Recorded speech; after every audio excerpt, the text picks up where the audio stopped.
So let's start at the very beginning. Where did the show come from and how did it happen?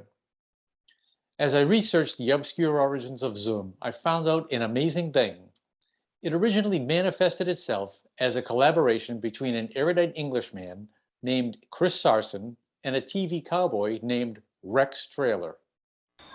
By myself, I proposed it to GBH in about 68, 69. And they weren't interested. The Children's Television Workshop had just come up with Sesame Street, and Electric Company was just about to happen, and they weren't interested in another. It wasn't the top priority to have another children's television show. And I actually wrote a proposal for WBZ, Channel 4 in Boston. And they said that it was fine as long as good old Rex Trailer and his sidekick Terry Currier were involved. And so I shot a pilot for them called Zoom In. So now, for the first time since about 1970, we're going to take a look at Zoom In, the show that spawned Zoom. When I gave it the once over, I found a lot of elements that hinted at a future Zoom, like the opening montage and jazzy theme song with future Zoom music director Newt Whalen at the helm. There's a studio segment with Rex, an elephant, kids, and a visible boom mic that kind of presaged the Zoom wrap.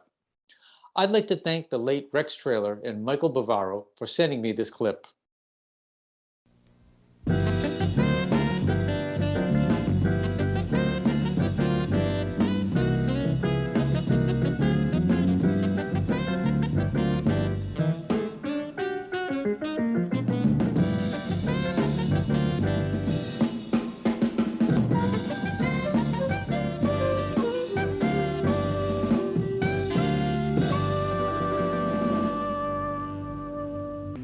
That's a good reason. Especially me. But if you like them, you wouldn't keep them all confined like that. Yeah, I know.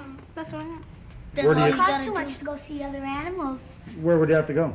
You have to go almost all over the country to see it. Just Like you'd go to Africa, or you'd go all go over the like world to just Africa to onto see one of one those, little animal. like on Daktari they had these, gigantic fields. They're just a whole stretch of land with zebras, giraffes, and elephants. That was an animal farm or a game farm. That's where they caught all of the animals that they sent to the zoos around the world. The people at GBH were so cross with me that I'd gone over to BZ that they let me do 6 shows called Summertime. And this was what kids did during the summer of 1971. And we followed them into Charlestown, and they introduced us to their sort of favorite haunting grounds and that kind of stuff. And that kind of went over well.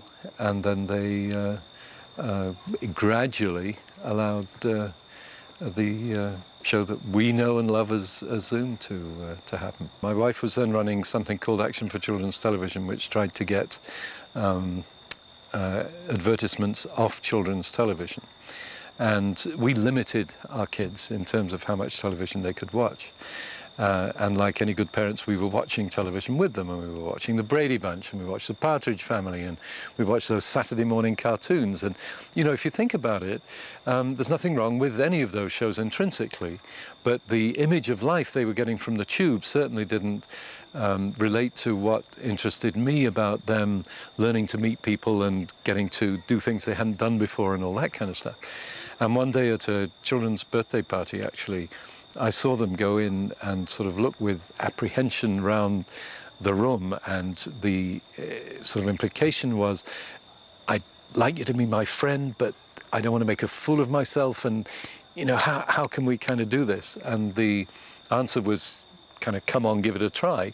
And, you know, that was really the sort of genesis. It came from my own kids and watching them grow up.